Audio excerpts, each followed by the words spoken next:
online broadcast network, AFTERBUZZ TV. Over 20 million weekly downloads in over 150 countries, and your #1 source for after-show entertainment.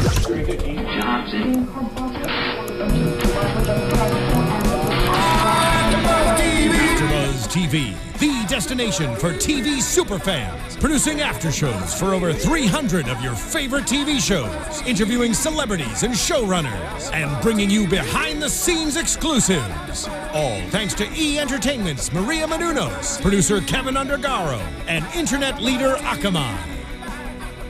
Now, let the buzz begin! I'm about to bounce back, bounce back, bounce back, bounce back. I'm walking in my chair. Bounce back. Is that Christ walking? Are you Christ walking? Right, I am. That's exactly what I'm doing. Yeah. What's up, everybody? It is the Preachers of L.A. after show. This is the name of this episode. Of course, is Bouncing Back. Guess who picked this song? We're gonna get into that. I'm your host, Lem Gonsalves. I'm so excited to be here. As always, I got my girls with me. Let's start with Miss Tiffany Williams, who picked this song. What's up? Yes. Isn't this a fitting song, guys? It is a fitting. We're bouncing back song. for Jesus. Right, Whoop, whoop, right, hallelujah.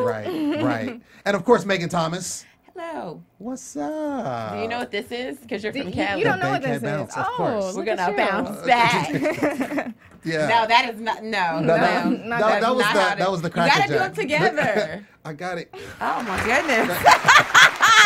Look at Bankhead bounce. Let me tell you something. I cannot dance. I What know was my that, lane. I stay Lem? in my lane. I stay in my lane. It was like Don't let the But skin that's okay because fool you got admirers. We're Right. gonna talk about it later. No, we're not. That was Yes, a Why do we have to do that? Cabbage Patch hybrid. Oh my gosh. Okay, so all right, so let's get into this. We're gonna start with Mr. Kevin Terry, who was at the forefront of this episode. He was a gospel artist that kind of fell from grace. Megan Thomas, why don't you tell us about Why I him? got to talk about him? Because I didn't you know have who the he was. And again, I didn't know who he was either until this particular episode. Oh, So, well, I stay in the blogs. Right. Yeah, last year, Kevin Terry, who was a pastor, he's a gospel choir pastor, there was a sex tape that was released. And not only was it a sex tape, it was a homosexual sex tape.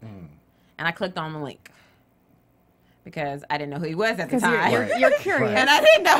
No, I was like, what? I didn't know what was going on. I didn't even know. All I know is that I saw a little Mo tweet about how people need to stop beating this man up.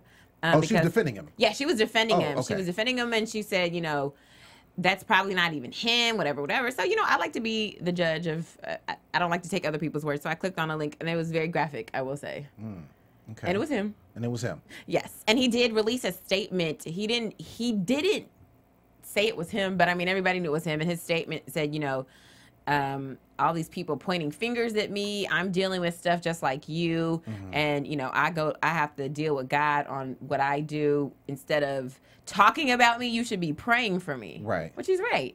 And you agree with that? Absolutely. I think because we have a problem with looking at people's sins differently. So, especially in the church community, we look at not only is, fornication's bad, which 90% of the U.S. population is done by the time they've reached 22. But in addition to that sin of fornication, Christian people go, oh, he also has a sin of homosexuality, which is way worse. Right, because the Bible says it's an abomination. Right. But a sin is a sin. Right. And so whether you're dealing with, fornicating of the heterosexual kind, you can't really throw stones at somebody who's fornicating of the homosexual kind because the sin is a sin. Right. Do you guys think it would have been any different if it was with a woman? It wouldn't have been as bad. People wouldn't have treated him as harshly. Right. Because when I looked at the comments that people were writing on the different articles about this being released, people were just going in on him like, how can you be talking about God and preaching for God and singing for God, and here you are blowing another man. Right. Like, that's what the comments were saying. People were just being really, really That rude. makes me so upset. Like, why? By the way, I'm an advocate for the gay community, so I have to definitely stand up for them here. Like, Why? What is the problem? Church people are harsh, man, and they're just they forget the love, the love. You know what I mean? You can't sit here and look at a sin is a sin is a sin. And so if you believe it's a sin, fine, but you can't sit here and look at it differently from any other sin. You can't look at it like, well, that's your sin. That's not the sin I have. Right. So let's focus on your horrible sin. Because one sin is worse than another. Right. And it's not that's not right. It's not right, and that's what people portray in, I think, a lot of times the church community, because a lot of your traditional church members in the Christian church per se, they believe that there is one sin that is greater. They believe because the Bible says something is abomination, then okay, that's horrible. Like if you know, I'm a liar, but it's okay because it's not as bad. I'm gonna go to a different sin of hell or something like that. No, the bottom line is sin, and God defines that. But He says He loves all of us through our sin. Right. So at the end of the day, there's no point, and I think it was great that he said that. Like, you pray for me if you feel that this is wrong, or it's wrong, and it is in the eyes of God. Then you have to pray for me. Don't judge me. And I think a lot of times they'll get this judgmental spirit, if I can use that term, because they feel like, oh, okay, I'm not going to do that because so I'm going to judge you and say that you are a worse person than I am. Right. And I think it's, it is what it is, what people do in that type of situation, which is not right. There was definitely, it seemed like a choice to leave out the homosexual part from the episode today. Right. Like, what do you guys think about that? Do you think that he kind of asked them not to bring it up? Well, I think going to the show, being that it's a show, Preachers of L.A., they have a widely, Christian viewing audience. I think it's censorship for the audience per se. I don't think, I think there's a lot of times in other places that they've done that with other situations. I heard you, and I'm trying to get my point across. I didn't say that I agree with that. All I'm saying is there's been other situations that we've even talked about where there's been issues with some of the other pastors or things that they've gone through where we know it's deeper than what they showed on television. But they give us this censored version of the situation. I think they left out the fact that it was a homosexual sex tape because if you add that element in, it's now, people don't focus on the fact that it's a sex tape. They focus on the homosexuality. Right. And so then it becomes a whole different issue. And then you have people watching that aren't even hearing what Dietrich is telling Kevin, which is, I've fallen from grace too. I've hit rock bottom. I've sinned left and right. But the one thing that is true is that God still loves me, and I still love God, and I'm still trying to do what's right, to get myself right with God. Right. That's the message, period. And I think if you add the element of the homosexual sex tape, then people, especially Christian people that are judgmental, not all Christian people, but a lot of people who are, will look at it and just go, they won't hear anything but homosexual. Right. They won't hear nothing about, we have to pray for him, we have to support him. They won't hear anything about that because they'll look at it and go, that sin's the worst one. Right. We can't help him. Right. No, I agree. And I think, too, because Dietrich is the one that is reaching out to him and he's the one that's telling him, I've done the same thing. I think by omitting that for, again, the show purposes, people can focus on the fact that they both had sexual sins. Dietrich with his whole situation of, stepping outside of his wife, having a baby out of wedlock. I think they shows more of a correlation and people can be like, oh, okay, they do have the kind of same thing going on. Right. That's what I think as far as the show. Dietrich Haddon is the executive producer. So I think that was a lot of that situation going on with that. In retrospect, though, leaving that part out for me makes the whole thing a little more shallow. Because when we see him and Dietrich together for the first time, he definitely seems like he's a little bit down on his luck, a little bit tired. It's only a year ago, so I imagine he's still really suffering. Yeah. Sure. But he says that he has accepted the Lord's forgiveness, but he hasn't forgiven himself yet. But in my mind, I'm wondering, is he still wrestling with homosexuality? Is it something that he's trying to work through, or has he accepted himself for who he is? Or I wonder what the status is on all of that. Right. I think that, and that's what I'm saying. I feel like that leaves something to be said, because I think when I was reading the comments of what people were saying about him, a lot of the things were, it's not even about, it's somebody put it like this. It's the lifestyle that you lead. And it doesn't really matter what the sin is, but if it's a lifestyle of sin, because it's one thing that we all sin, you know what I mean? Right. But if that's your lifestyle and you know that's your lifestyle, you have a responsibility when you're preaching and teaching people God's word to, if you're not following that, then you have a responsibility to say that and say, hey, y'all, just so you know, I'm not doing this myself. Right. I'm trying, and I'm just like you. I'm a work in progress like you.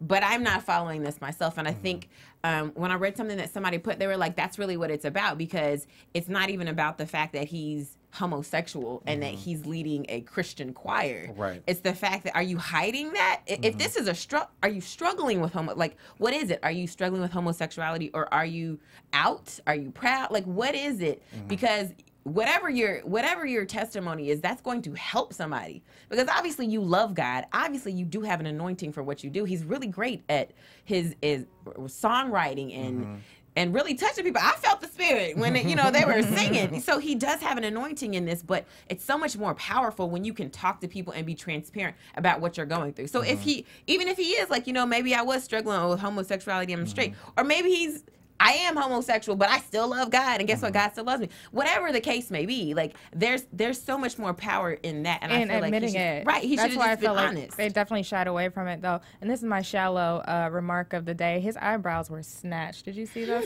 So I think that maybe he's still. So as a result of his eyebrows, you believe him to still be gay. I think he might still be,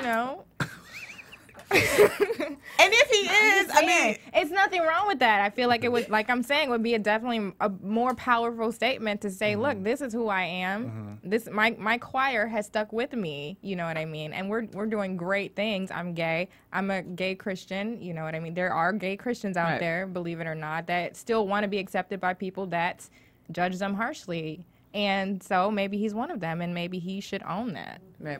Well, I would buy that book. He did talk when they were having a discussion at the 5-star restaurant they were at. What was that? Ben's Chili Bowl and Dean wanted his chili fries. He was like, "I've been talking. Could you heat these up, please?" So I'm like, that would be nasty. Right. Eating Soggy fries. Right. But it felt like he was remorseful for what had happened. Now I don't know if he was remorseful for the sex tape being out there and then him losing his career, or if it was remorse for actually the act of what happened. It seemed like embarrassment. Yeah. More than remorse. You feel it was embarrassment? I think it's embarrassment. Wouldn't you be embarrassed? I mean, yeah. Well, anytime. So then so then do you think he's not, because, and that's one thing that I asked when he said, I've asked for forgiveness. I was just like, what did that's what I was what referring did you feel to. that you needed forgiveness from, that you made a tape, that you had that's what I'm wondering too. Like out of wedlock sex, that you had homosexual sex, because all of these things are different. Like all of the reasons that you could have asked for forgiveness in this situation are all very different. And should all be addressed. Right. You want to know everything is what you're saying. Tiff wants also to know. known as Tiffany. Right, exactly. Exactly. Well, there was a situation when he did go to his choir, a rehearsal, and he basically, the choir kind of poured out their support for him, right, in spite of what had happened, and kind of they were defending him and, just being associated with him, because there were a lot of people that were ostracizing them and saying that they, there was a wrong spirit there, that they were being affiliated with him. And Dietrich kind of decided that he wanted to pray for him, and they all prayed for him together. How did you feel in that moment? What a powerful moment. Right. That felt like one of the most authentic, real moments that we've seen on this whole season. Really? And just to see all of them stick by their leader, you know what I mean, through such a tumultuous time. Right. They have people in their ears saying you shouldn't be around him. It's like kind of a bad look if you care about that type of stuff. That gay spirit. That's what they said in the South, honey. You'll catch it. They be like, you better be careful. You catch that gay spirit. Like, no, I think it was really good, and I had to laugh because it's not often that you get to see people speaking in tongues on TV. Right. You saw that? Lots of people. I was like, they was going in. They was were. showing I was it like, off. you better say They that. was Y'all gone. straight Pentecostal in there. Say that. But it's like everyone forgot the cameras were around for a minute. Yeah. And they went in. Yeah, they got lost in the moment. And I think it was a good moment because I grew up in a church, Pentecostal church. That was the norm for me. People speaking in tongues, people, praying over the pastor coming and laying hands on you and rebuking, and anointed oil running all in your eyes and all of that. Like, I come from that whole situation. So I was very like, oh, okay, let's get it. Let's get it cracking. I was like, I've seen this plenty of times. I know there's somebody like, what are they doing? Are they possessed? What is going on? Right. No, I thought it was dope. And I, kudos to them for allowing that to be on the show. Because we've seen some other things that I'm like, they showed that, really? But I think this was a good time or a balance that they've had. This is, these are pastors. This is what they do. They pray for people. This is what happens in their ministries. This is what happens in their church, Yeah, and I think what Dietrich was saying as far as the story in the Bible, talking about the leader, and you got to hold his hands up. As long as you hold his hands up, the God will continue Moses, to... Right. He'll continue to bless you and watch you and help you and take care of you. And I think that's so true. I think there's a blessing that comes when you're just helping somebody who is down and out and sticking by them despite what has happened and how people have treated you as a result of associating with them. Right. I think there's a blessing for his entire choir, because I'm sure there's people that left that choir. Oh, absolutely. I'm sure. And if he was a pastor, they left his church. Right. And then you have these people that are sticking by him, and they're getting beat up for sticking by him. And I think God honors that. Yeah, and the bottom line is no one is perfect, and we all have sinned and come short of the glory of God. Right. It's in the Bible. Look it up. And so the thing is that we have to understand that if you fall from grace or you make a mistake or you sin, God is there to forgive you when you ask for repentance. And at the end of the day, God is the judge. We can't sit here and be like, oh, okay, well, you sin and I'm done with you and blah, blah, blah. Because then are you perfect? No one was perfect that walked the earth but Jesus Christ. Right. That's the end of story. Right. So we all have to understand that we all fall under that umbrella. Right. And I think when we realize that, then we won't be as judgmental, especially those in the church world and the Christian world that do those things, and it's so cause that to happen. sad how quickly that you can be praised and then vilified in the same day almost. And really, like, if you step outside of the whole church situation, it happens in normal society too. You have, people who are famous and that's not actors. Exactly true. If you made a sex tape, several sex tapes that have catapulted right people now, to stardom. right now, they're actually. I was gonna say right now it's actually kind of popular. Like you kind of want to do it, but I mean, what I'm saying in theory, there's times that you make mistakes. I mean, people get caught in saying certain things, and all of a sudden they were this amazing. You know what I'm saying? Whether it could be of a racial nature or something along those lines, and they've been on this pedestal, and all of a sudden, boom. Just what comes to mind, Paula Deen. I was gonna say, we Paula Deen gonna have a show soon. You know what I'm Paula saying? Dean could come back from the from her and fall. that's right. And that's just the whole thing. But at the end of the day, the church needs to also, if anybody needs to show love and show and build people up, exactly, it's the people down. of church, the people that profess to be Christian. So right, and I think especially for Christians, because I see so many times growing up in church, I've seen so many times where people will turn their backs on especially gay people because they feel like, well, that's a sin we just can't deal with. Right. And I look at it like, if God can forgive somebody over and over and over again, no matter what their sin is, then who am I to sit here and say, well, I can forgive you except for that. Right. And so we have to look at sin the same. We cannot look, because there's so many people, especially gay people, who don't want a relationship with God because they feel like there are Christian people who are supposed to represent God and they do it poorly. And so they feel like, well, I don't want nothing to do with your God if that's the case. Exactly. And so they're missing out on this wonderful and beautiful thing. But only because there's people who are misrepresenting the real love that God has. Well, they're also being made to feel like they're committing the worst sin of all possible sins. Right. And so you have gay people that are homeless, they're killing each other, they're killing themselves, they're being killed. You know what I mean? Right. Because they feel this way. They don't feel like they belong anywhere. Right. Which is why I feel like Mr. Terry's testimony is so powerful. Like, how many people can he help by saying, this is how I am? Relate. Exactly. And I thought it was great that Dietrich Haddon brought Brian Scott from Warner Records to the concert. That concert looked like it was in a shed, though. I mean, all I'm going to say is, I saw them. I was like, what church? No, I was laughing because I feel like they showed that church. That place where they were at was not in that church that they showed on the outside. No, that's that a was Fall not, from Grace concert. Right. Right. That's the comeback. That's how you got to perform it. Right. I was like, there was more people in the choir than in the audience. That's like when they showed the when they showed the front and then the back, I was like, there's like 3 rows.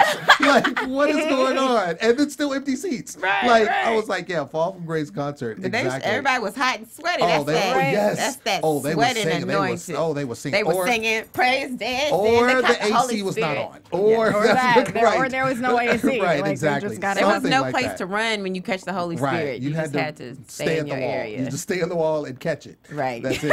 Do what you got to do. But no, I thought it was a great gesture for him to do that, and then Brian Scott getting up and saying, I'm definitely going to, you know, put this out to my people at Warner Records. I thought it was good because at the end of the day, like you said, he's anointed. He has ability to write and sing. And I think anybody should have an opportunity to express their gift, no matter, you know what I'm saying? So, kudos to that. And it definitely looks like he still has it. Oh, yeah. Oh, yeah. You know what I mean? You know, and that just goes to show you God will and can use anybody. Right. Yeah, because absolutely. look, you know what I'm saying? Look at what this man has gone through. He still has a gift to sing. He still has a gift to direct and everything. But you go through things for a reason. Right, and the moral of the story is it's not the end of the world when you are going through something. Right. You're going through something to help someone else, and so just fight through it. Exactly. So kudos to all of them. Yes. All of them. And let us know what you think. Go to iTunes and subscribe to our podcast. It's really easy. Just search AFTERBUZZ TV, Preachers of L.A., and you will see our podcast pop up on iTunes.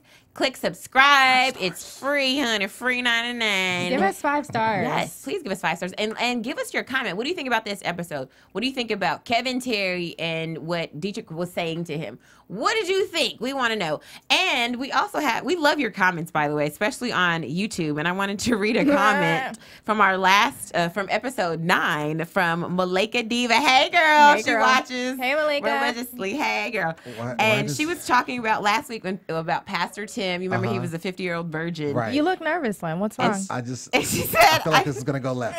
She said, I think Pastor Tim should be applauded for his choices. It's interesting how living according to biblical principles that glorify God is now an anomaly, which is so true. And then she ends it with saying, I'm going to need Maisha to hook me up with Lem. Lem Maisha hooking people up.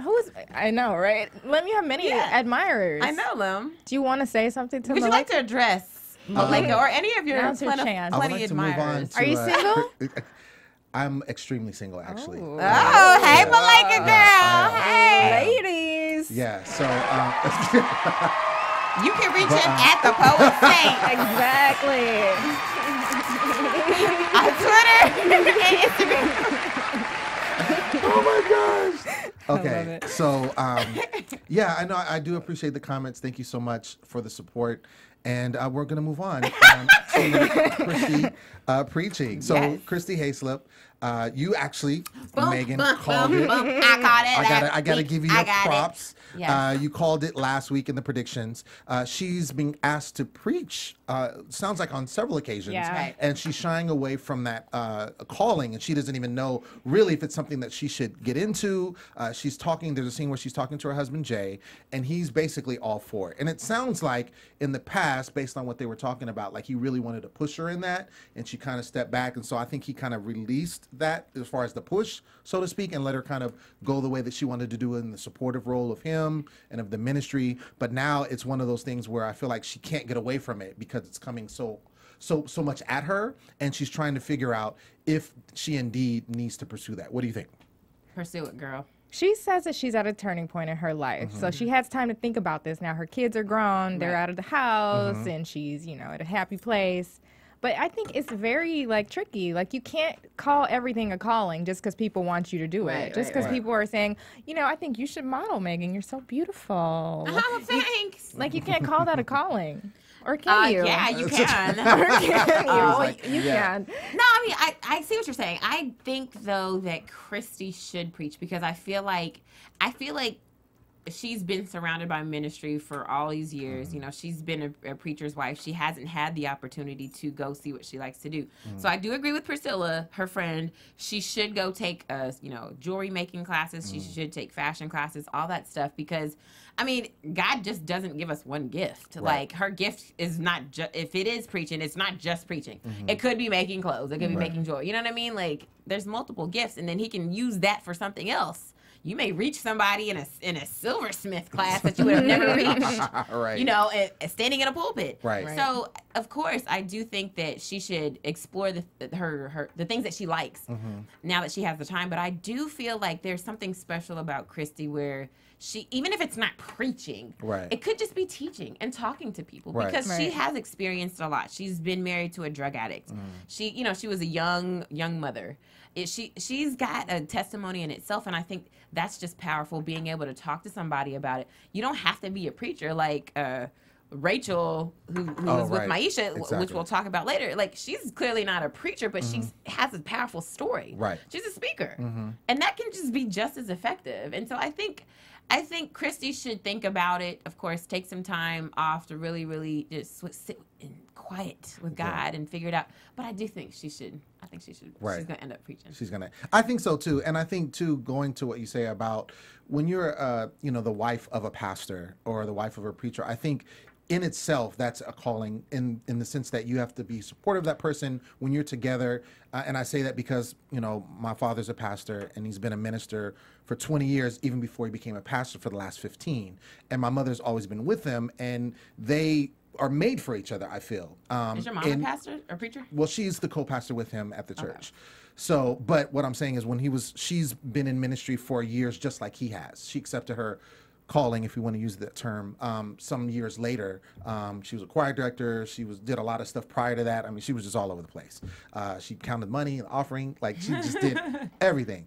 But I think too, in order to, when you are supporting your pastor and he's your husband, there's still a gifting in you as well to speak to women about whatever. And I think, like you said, her having a testimony is something that she can relay, and because of her position as the pastor's wife, it can be I don't know. I don't know about I that. don't like it. Wait. What happened? I don't know about that. Go ahead, It's just Tiffany. so much pressure. Like, why am I? Because I'm married to you now, I have to stand up in a pulpit No, and like that's not what I'm saying. do stuff. No, I'm. Why can't I That's just not- support you No, and like you make can you just good support. dinner? Right. Right. Rub your feet when you get tired. I didn't say that she has to do that. We agreed. But I think she feels that way, and I think didn't agree with nothing with you You today. know, you just said Which one? Which part? You said that you feel like she needs to preach. No, I do feel like she needs to. Exactly. There's so No, much but pressure. exactly. I don't agree with what you said, which is that. What did I say? No, I don't agree with what you said when it comes to, because she's the preacher's wife, she has to. I'm not saying she has to speak to women. No, I'm not saying she has to, but I think when you are the wife of a pastor, there's something there. Okay, fine. I feel better This is- speaking this to is you like a- I do personally. feel like you do have a different kind of testimony. Yes, that's what I'm saying. But I don't think that it is necessary that you have to speak to women, because I feel like that's the problem. We always assume that a pastor's wife leads the women's ministry. And I'm not saying that. Because I'm that's not what saying happens. that. That's kind of what it sounds like you're saying. So you She didn't got to let me deal finish. with the women. As soon as I said one word, then you're like, And then she's got you to gave it get in the beatbox. kitchen, No, deal with the women, and get in the kitchen. whatever. No, see, now it went We're way spinning left. this. Sorry. Right, exactly. All I'm saying is, seeing from my experience with my mother, seeing experience of other people that I knew growing up in the church, there was always the pastor that I grew up with, his wife never spoke. But she was very supportive of him, and I think she had a lot of wisdom and she had like 12 or 13 kids. I mean, so there were things that she could relate to other women that had, because she was married to a pastor. Right, And she obviously, that's what yeah. I'm saying. That's all I'm saying. I'm not saying that she has to be in the pulpit. She has to preach. My mother's a preacher. That's her, though. But I'm not saying it's mandatory. Right. And I think that maybe Jay was kind of pushing her. Everyone is. As, to make it, early on. That's what she said. Early When on they is were what you were young, saying. yeah. But then he backed off. 'Cause he And I got- think he now, understood, I yeah. think now people are asking her, but I think it's a reason that people are asking her, because I think it is a Exactly. timing situation. And now I think because of who she is, because there's a lot of things that we are meant to do or called to do, if we can use that term, and we live in fear because we feel like we cannot accomplish it. Do you think We she's can't in do it. fear? Living in fear? I think I'm not living in fear, I but I mean, think there's a fear of doing that. doing Yes. that. I do think I so. think there's a fear, and I I think don't that's think what she's so. doing. I don't think she's into it. Like everything she's like, I'm trying to figure out what I want to do. Everything about her screams fashion to me. She Right, wants to do right. something. No, she does. Like that seems like a more natural fit. Even when the other ladies are trying to get her to do something, could you go minister to these people? Mm-hmm. She's never one to raise her hand to do any of that. Right. She just doesn't seem like she's that into it, which is fine. What stuck out in my mind was when she was having that conversation with Priscilla. And she was like, what if I want to go and make jewelry? Is that going to look like I kind of took the easy road or went, down a easy path or whatever, one that's less respected? And I'm like, why does it have to be one or the other? Right, Why is that a lesser respected path to take? But I think I agree with you. Like I think that it's sad because probably people will look at her and be like, "Oh, so you don't preach, You just want to make jewelry." You know, and they probably look at her like that. But I feel like that's, again, a lot of people will. It's not an either or. You don't have to just be a preacher or just make jewelry. Right. Like You can do both. And that's what I feel like Priscilla was saying, right? And that could be a ministry in itself. Exactly. And on top of that, I think it's just the fact of she's probably thinking of a lot of pastors' wives who are preachers as well. Most of them. Right. And so in her mind, she has to fit in that box. And she's like, I don't want to fit in that box. Right. That's not the box that's for me. But I do think she should, I think there is some kind of preaching in her, but it's not, for her, it's not going to look like the traditional preaching. Right. It may just be speaking to people. It may be combining, It could be going to music festivals. Right. And like laying hands on ecstasy teenagers. Exactly. That seems like more of a good fit. I totally agree with all of that. When we go back a few episodes with Lady Levette, remember when they had the breakfast? Right. And she said herself, like, she had never preached before. She was nervous. No, she hadn't preached. She just hadn't preached at that venue. It was at that venue? breakfast. Okay. I had taken it that she hadn't really done a lot of preaching. It seemed And this like was a she big hadn't, deal. yeah. It was a big deal for her to do that. And he was supporting her. But the bottom line was they've been in ministry for years. And she finally felt like she was able to do it. But you could tell she was nervous. There was a little bit of fear there in doing it. But she did it. And it sounded like it went off good. I feel the same way about Christy. I think that it's her time to do that. I mean, I think it's her season to walk in that. And I think there's just some fear there. And we did agree that what I'm saying is that she should, you know, and I think she should. I think she has a good testimony. But again, I don't think she should negate any of the stuff, the fashion, the silversmith stuff, which I don't understand. The music It's festivals. making jewelry. Oh, okay. All right. The With making silver. jewelry. All of that. I don't think she should negate any of that. But I think that she should continue with what she's doing and then still add the preaching aspect to, or the speaking aspect to it.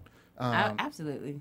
So that's where I'm We're at. rooting for you, Christy. Yeah, let's handle it. So, speaking of ministry, Maisha and the strip club Ooh. ministry. So, I used to be. By the way, I had to laugh when I saw this. Yeah, I used to be in a club ministry at my church. We There would was a dress club up. ministry? Yes, it Shut was up. so much fun. Shut up. Oh my No, God. Let me please tell tell you me. what we Please tell me. did. Please Let me tell tell me. you what it. But Please it tell was me. so much fun. So basically, we would dress up like we were going to the club, but not like super hoochie. You put on or your nothing. hoochie dresses? But, no, not that. too You know, much. like not like more on the like you look like you about to go out for the night, out. but not like hoochie. Okay. I don't know. Anyway, so it would be like a group of us. Like the first time we did it, maybe like 10, 15 people.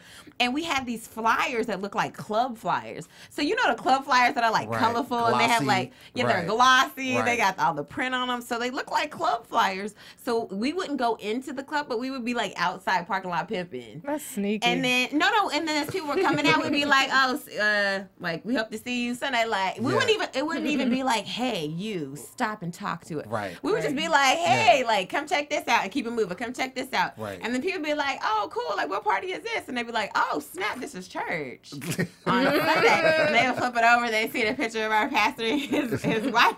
But it was actually fun. People actually came Did to our people church. come? They was like, y'all are cool. Like y'all just came to the club like to pass flyers out. Like yeah, because we weren't dressed like we weren't.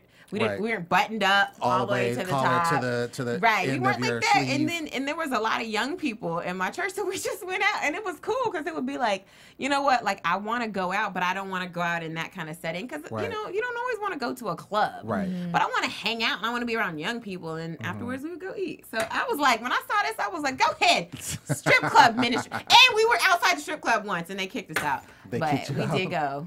How you get kicked out outside the strip club? Because there's security outside. Oh, Loitering. they was like, get about. We were putting flyers on people's car, and they was like, you can't do that here. Oh, I see. Well, okay, so this is my thing. I know you guys have been schooling me on the aspect of staging in programs. So, I've been trying to look with those eyes now when I see something. So, Maisha and Rachel, who you mentioned earlier, who has this great testimony about being, in trafficking, go to the strip club. Can you say sex trafficking? You can't just say trafficking because Oh, then they that think could like she's be a so many things. traffic She's cop. a cop. She's a cop? The intersection. She was, yeah. Right. Okay, directing traffic. Okay, sex trafficking, excuse me. But they go to the strip club that is completely empty, like complete, like no dancers, no bouncers, no DJ. Right. Per And- Rachel's right. suggestion. Right. But I mean, there was like nobody. Right. And then Lisa's behind the bar, like the traditional barkeep, like wiping the, like, you know what I'm saying? With the quintessential- camera already right, in there. In there, yeah. And she's wiping the, the counter. And they meet her and they start talking to her. And then, and they're like, yeah, we want to, check out some of your girls. And like, oh, really? Let's sit down and talk. And then they sit down and the camera's there. I just really felt that I felt like I had the discernment of staging. Yes, finally, Lem has seen that reality shows are not always reality. So, They stage a lot of stuff. right. So I just thought it was interesting. I did like Lisa. I thought she was cool. But what do you think of that whole situation with them talking? Maisha kills me sometimes. Like I wonder sometimes what land is she living in? Like it's just like what goes on in her mind is like unicorns and Right, what's right. going on up there. Care Bears. She's like, Care Bears. She's like, we need to take this to the streets. She told us to. But what do you mean you don't think that she should have? Well, I just think like That's not her joint, though. Exactly. That's like That's Ron like Ron Gibson should have been in there. Gibson. Yeah. Right. She Exactly. like, let's go to the streets, guys. go to the Let's go to the streets. strip club and like talk to strippers. She don't even when she was like proposing this idea, she's like, should we like wear like glasses or like to go undercover Right, or something? right, Like, are right. you doing a sting operation? What are you thinking?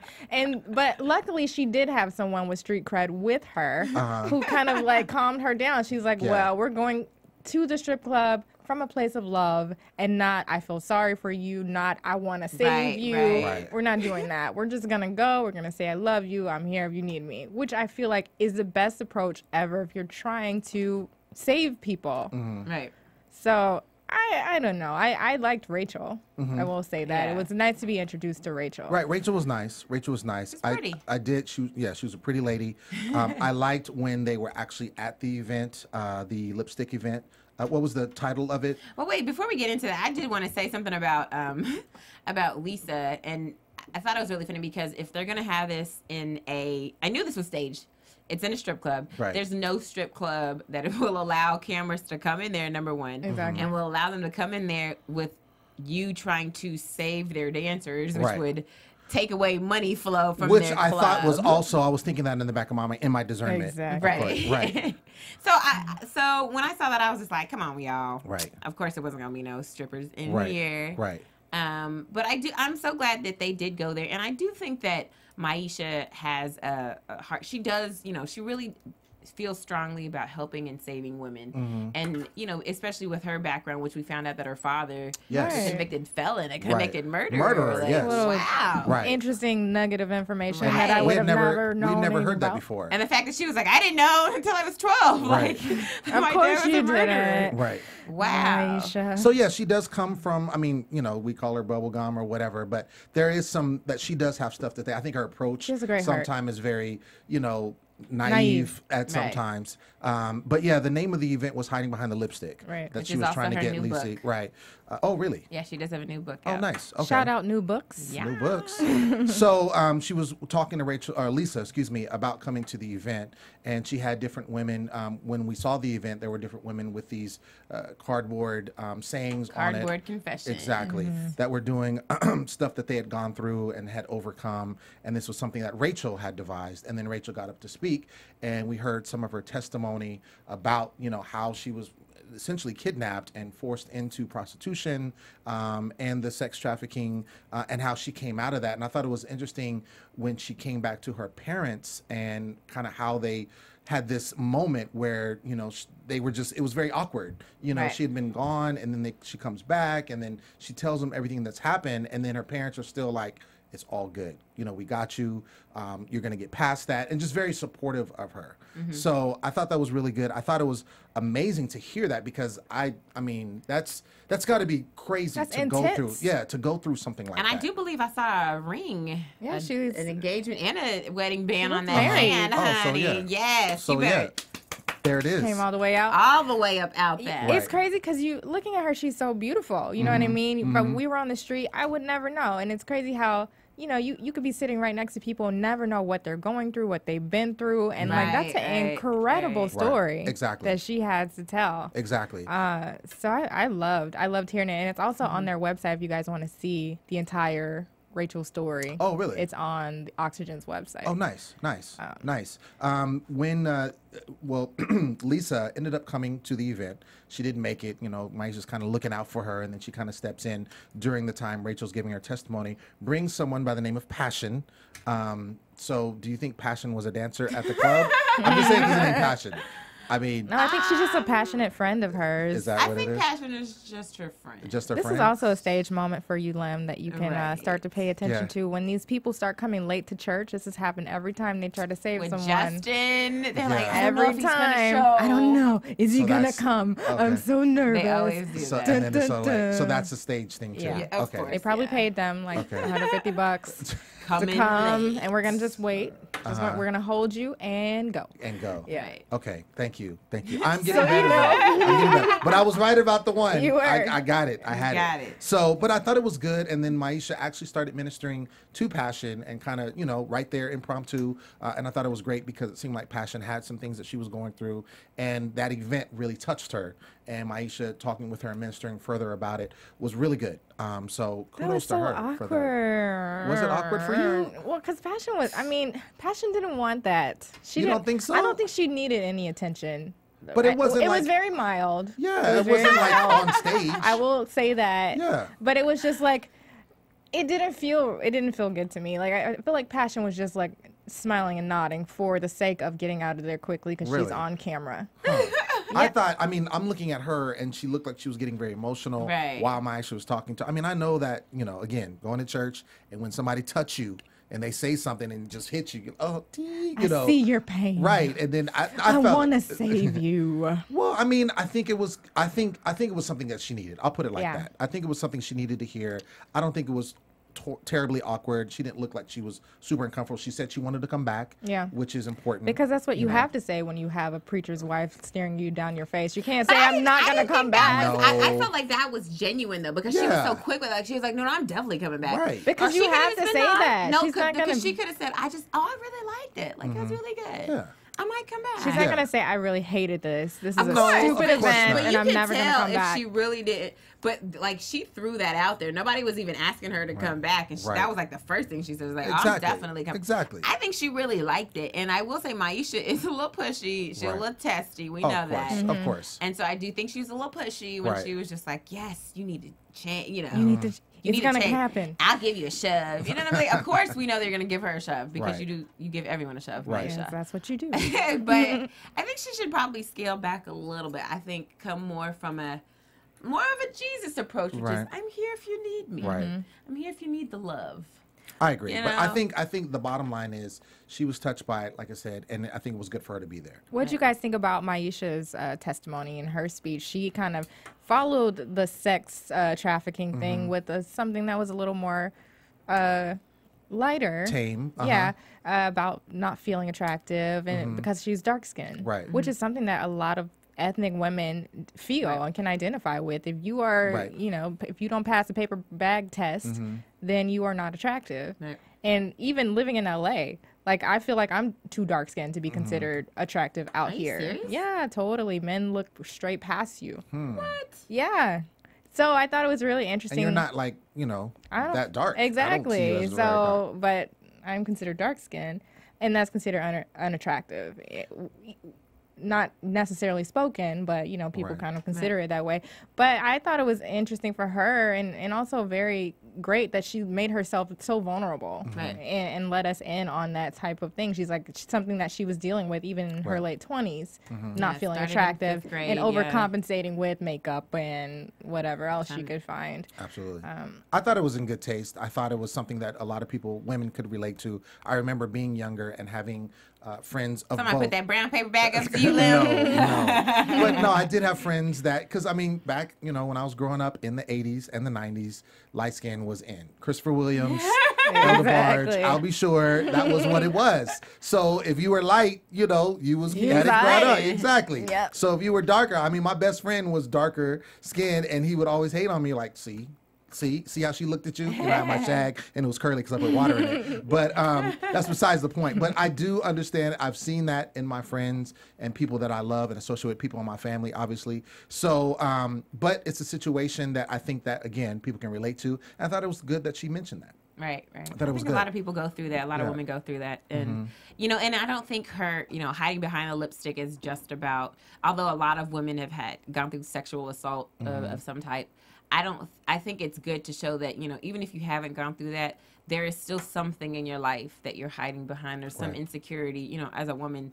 I think people in general, everyone has some type of insecurity that affects how they act. Right. And in her case, she said it made her feel like she needed to be smarter than anybody and everything and overcompensating. Overcompensate, right. And so I'm glad she addressed that. And it was very Maisha-like. You know what I mean? Like, I wouldn't, if she said something like, my I was father's a tied up in a basement. Right. I'm like, okay. Yeah. So, speaking of that, let's get into, I think it's a great moment to get into predictions for next episode. Predictions. And now, your AfterBuzz TV predictions. You start with your favorite prediction every week. Start with your favorite prediction. Okay, so I was very, I don't want, I think it's playing with my emotions, so I don't want to get too excited. Okay. But of course McClendon wasn't in this episode, of course. But they did show the previews for next episode. They kind of repeated the preview that we had seen before that we thought was supposed to be for the last episode, last week's episode, about the daughter coming and then him meeting the fiance for the first time and not even knowing that she was engaged. So it looks like that came back. They kind of did alter. I saw that they altered it. Very much so. Yeah, so it kind of didn't look that way. It wasn't dramatic. Yeah. Last time it was like, dun, dun, dun. How dare I find out on Twitter. Instagram that you're engaged. And now it's like, philosophically, men shouldn't marry before 30. Right. And then like she kisses him. Like it's like very endearing. It's different. Which is shady. I bet he was like, I don't like the spin that y'all took on that. Right. We need to recut it and then do it next week. Yeah. So I mean, I think that's probably what that was what happened. Since I'm using my discernment, but I'm excited to see that. I mean, see what his daughter has to say about the situation. Very pretty girl, by the way. I don't know about him though. Like he looked a little. Her fiance? Yeah. He looked a little Craigslist-y. Yeah. Why? Because he's a white guy? No, he looked because he looked like Howdy Doody. It looked like, a little Craigslist. So what's wrong with Howdy Doody? Nothing. Howdy Doody has Whatever money, floats your boat. Right. If that's what you like. Right. Wrong duty. Yeah. But I'm interested to see that. And then I'm very, very interested to see what's going to transpire. I believe that Ron may apologize. What to you Loretta. think the good bishop, I think Ron he may, Gibson? because the way they're spinning it, she's very crying and very hurt, and I mean it's kind of right there in his face with everyone there. He's going to be forced to apologize. Right. I don't want to say forced to apologize. Well, I mean, however you want to call it, but I think an apology may come out of him. I think some of the things that's been coming available of him with his sister and his niece and his great nephews, kind of the spin that's been taking place, and it just seems like in the path that he's going, that's what's happening. So what do you guys think? Well, good. He needs to apologize. Yeah. I mean, of course, he has a point when he talks about what's going on with Loretta and Bishop Jones. But guess what? That's their business. Right. And so I think him being mean to Loretta is not the place. You say what you said, but he needs to put his attention back on Bishop Jones. And if he has any words of negativity or if he have any words about you need to change what you're doing, those need to be addressed to Bishop Jones. Got it. Not to the lady. Well, they still have to get past whatever is happening to pull off the gang summit. Right. So I think that I want to know, I feel like he's going to push them on the sex thing again. That's going to come up again. He's going to be like, are y'all getting it in or what? Right. And maybe we'll get something out of it this time. Hopefully, I don't know. We're not. I predict we're not going to get any further. I'm looking forward to seeing Maisha's brother. Yeah. I know. I was gonna say, my favorite part is to see Keyshawn. Yeah. What did he say? Legs. Oh my gosh. He said head something. I don't know. But that just sounded I feel like him crazy. and Maisha are like so polar opposites. I love him already, though. I feel like he might be my spirit animal. Right. I don't know. But I'm excited to see about next week. That is our show for this week. We want want to thank you for tuning in. As always, we are here every week spinning the dish on Preachers of L.A. Again, my name is Lem Gonsalves, your host. You can find me on social media at The Poet Saint, and that's on Twitter and Instagram. Megan, where can they find you? As always, you can find me, Megan Thomas, on Facebook, Twitter, and Instagram at Meg Scoop, like scoop of ice cream. And don't forget to check out my web series called Colored People. Just search Colored People TV on YouTube. And you can find me on Twitter at Tiffs with a Z, tweets with a Z. Yeah. Yeah. Thanks again for tuning in. We'll see y'all later. God bless. Bounce back next week.